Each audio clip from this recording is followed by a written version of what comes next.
back, guys, to the channel, and in today's video we're doing a recap and review of Temptation Island Season 3 Episode 9, No Regrets. So if you're new here, hit that subscribe button, turn on your notifications. If you like the video, hit the like button, and also drop a comment down in the comments section below. So without further ado, let's jump into this video. So can you believe that season 3 is almost over? Man, it seemed like it went by so fast with all of the drama. This week's episode, we see the singles go on overnight dates. Erica gets her groove back. Thomas decided to one-up Chelsea with Sophia in the cheating department. And then Julian is definitely going to make a decision that's going to have everyone in tears during the final bonfire. But the question is, how will Kristen react? So both the guys and the girls both arrived back to their villas from the bonfire pretty much in good spirits, except one person, Aaron. With no evidence except for the newfound confidence in himself, Aaron was sure that she had lost her boyfriend, Corey, to Amanda.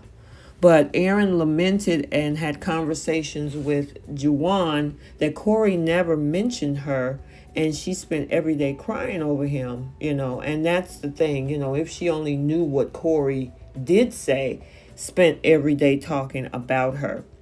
Then we also saw after their scene the conversation between Erica, Lex, Griffin, and Alex that she was going to walk away from Kendall when all of this is over. The question is Erica going to actually have the strength to keep her word on this? I mean, after all, she did mention that once she gets around Kendall, she tends to fold like a deck of cards. So we'll definitely see if she sticks to that decision. And then meanwhile, Blake continued to really push all of these compliments onto Chelsea to kind of soften her up so he could maybe see how it goes and make out with her later. But, definitely we will see. So now on the other side, we have Thomas at the guys' villa pushing down his anger from watching the clip of Chelsea and Blake making out. He put on this smile and instead used that evidence to kind of give him a pass, to kind of break down his walls. And then, of course, as we all saw last night, he decided to make out with Sophia. And, of course, Sophia is on cloud 9. But I'm wondering how she would feel if she knew just a little while ago Thomas had sent Chelsea a message saying that he wanted to get back with her. So, yeah, I mean, if this is a knee-jerk reaction on Thomas' part, it's not 100% sincere. So we'll see what happens.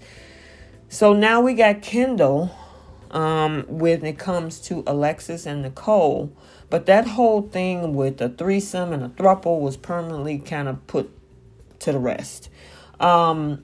Nicole gave it one last shot to try to, win him over. But Alexis was also complaining to Corey that Kendall was spending too much time with Nicole and not her. And then Corey, of course, mentioned, that Kendall treated her like a placeholder, which, of course, definitely didn't feel good to her. But this is where Alexis decided to confront Kendall and said that she wanted him to be her guy and he wasn't basically allowed to have feelings for anyone else. However, there's a small problem because Alexis, he still have a girlfriend, Erica, who is on the other side of the villa. So, I guess she forgot about that, but we'll see. So the next morning, Mark showed up, and he showed up to both villas to announce that it was time for the couples to select one of the singles for a very intimate overnight date. And those who weren't selected are going to go home. So when it came to the girls, Aaron decided to pick Juwan, which, of course, I guess maybe she was trying to prove loyalty to Corey by not picking Griffin, which obviously was a good move if she was trying to do that because they definitely had chemistry. But when it got to and then there was Kristen, who wasn't too happy that, Juwan was already chosen because, they were besties first. So, of course, she ended up picking Lex. Chelsea, of course, picked Blake, as we all expected. And of course, that meant that Erica, she ended up choosing Jesse, which of course means that Alex got the boot along with Griffin. So those two are out. Now, on the other side, the guys, of course, was smiling, looking forward to their overnight dates when they got the news from Mark. Julian decided to, of course, go with Tula. Corey picked Amanda. Of course, Thomas picked Sophia. And Kendall ended up going with Alexis instead of Nicole. So Nicole is out, even though she is expecting a text when she get back home from Kendall. And then, of course, Maya is going home as well. So now it's time for the dates. And Julian is first to go. However, he told Tula that he was ready to propose to Kristen and wanted to go ring shopping. Now, of course, even though we didn't really get a clear shot of the ring, and I guess they're saving that for the final bonfire, but Tula was definitely excited to help pick a good one with Julian. And she was definitely excited. And then we also saw how Julian got in touch with Kristen's dad to get his approval to move forward with the proposal. So I know Kristen is going to be surprised, but is she going to actually put the worries that she have about him to rest? Lex tried to get to the bottom of those same concerns with her over dinner, and Kristen said she loved Julian, but she wanted him and her to be on the same page, which meant no solo partying every weekend. And Kristen added that she still couldn't get over her trust issues because of his unfaithfulness. I'm hoping one day that she can trust him again. If she can't, she needs to let him go. But in the end, it could either go either way. So I'm excited to see what happened at that final bonfire. So then we see Juwan having a similar conversation with Erin about her feelings towards Corey. Erin had come to the conclusion that she wanted to leave with Corey, but if he was going to choose someone else, she would also be okay with it too. She originally thought that she came here to find out if Corey was the one, but then she realized that she had issues with soccer and past relationships, which she projected onto Corey. So Erin now knew she needed to make a change within herself, otherwise the pattern would not break. So the question is Corey going to want to stick around to see if Erin can make that change? And then Amanda was definitely keeping her fingers crossed that Corey would not go back to Erin. So she made sure to let Corey know that she had feelings for him while she had the chance. Corey said that he was at a crossroads and wasn't sure exactly what he's going to do. He could see a future with Erin, but Erin didn't help his confidence issues. So on the other hand, Corey saw a safer, more comfortable future with Amanda, but the question is, who is he going to choose? So then let's move on to Erica and Jesse. They had a great date of like a brunch where they got to go on a helicopter ride, and they saw these beautiful lush green mountains with stunning waterfalls. And Jesse was glad that Erica finally opened up and said that he couldn't see any relationship lasting long term if there was no emotional support. And it didn't seem that Kendall can really provide any of that. Erica noted this was once in a lifetime chance and that she was going to make the most of it. And she definitely did. We did see Erica and Jesse spend the night with no regrets. And I was actually shocked by that. She really decided to let go. While we don't know what happened, if anything, overnight, however, the next morning, Jesse told Erica he was confident she would make the right decision at the end. So I wouldn't say that's a lot of pressure, but we'll definitely see what happens. So now it's Kendall and Alexis. And Kendall is always Kendall and admitted that he was pleased with Alexis because she validated to him every day how serious she was about him. In fact, he gave her a grade of outstanding, which I guess in his opinion is one of his highest honors.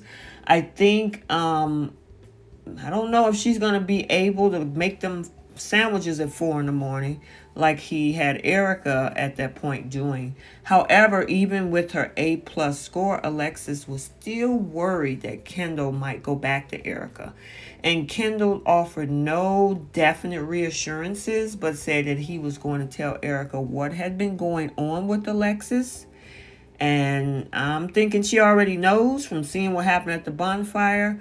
But later, as predictable, Kendall and Alexis definitely hooked up again. So he had no rules, and it looks like Erica decided to have no rules with Jesse either. So we'll see what their decisions are going to be. Now, as for Thomas and Sophia, they went to a waterfall for their date. I thought that was really pretty. It's gorgeous where they are. And they made it look like they had a scary jump down into the water, but it ended up being, I think, just a 3 feet drop. The date mostly consisted of them making out, awkwardly smiling at one another because they really didn't have much to say. And he decided to, I know earlier he started kissing all on her. Again, if this is a knee-jerk reaction because of what he think is going on with Chelsea, it's not fair to Sophia because he needs to be able to, if he's going to do that, be all in, because she's definitely looking forward to, being with him. But, he decided to go ahead and spend the night with Sophia. And I guess decided he thought that she was going to too. But let's see exactly what Blake and Chelsea decided to do. So they went on a boat ride for their date. And Blake gave Chelsea these looks or I would say kind of like a blank stare. As she told him, he made her realize that she wanted, from what she wanted from a relationship, someone who cared. And remember, there was an episode called Blake the Fake. So it's odd, that she's thinking that he's going to be that guy. But we'll see. During both the day and night dates, they literally repeated themselves over and over again, only talked about how much chemistry they had. Blake said twice he hoped that wasn't their last date, but they flipped the script on us. She decided in a surprise twist to send him home for the night, or his other room. They did not spend a night together like Thomas and Sophia did. They just kissed each other goodnight. However, the next morning, Thomas and Sophia, after they came out to meet everybody, everybody tried to get them to admit that they hooked up, but they didn't take the bait. And then, of course, Julian shared his big news that he was going to propose and revealed and showed the ring to everybody else. And then, that's exciting. I'm looking forward to see that proposal and then to see what Kristen's response is. Mark popped up to announce that it's time to say goodbye to the singles. Everybody looked kind of sad. But, there's definitely going to be some big news at the final bonfire. So the question is, I guess after all of this, we're coming down to the very end of this season. Let me know what you think. Do you think Kristen is going to say yes when Julian proposes? Do you actually think that Corey will give Aaron a chance to prove that she's changed?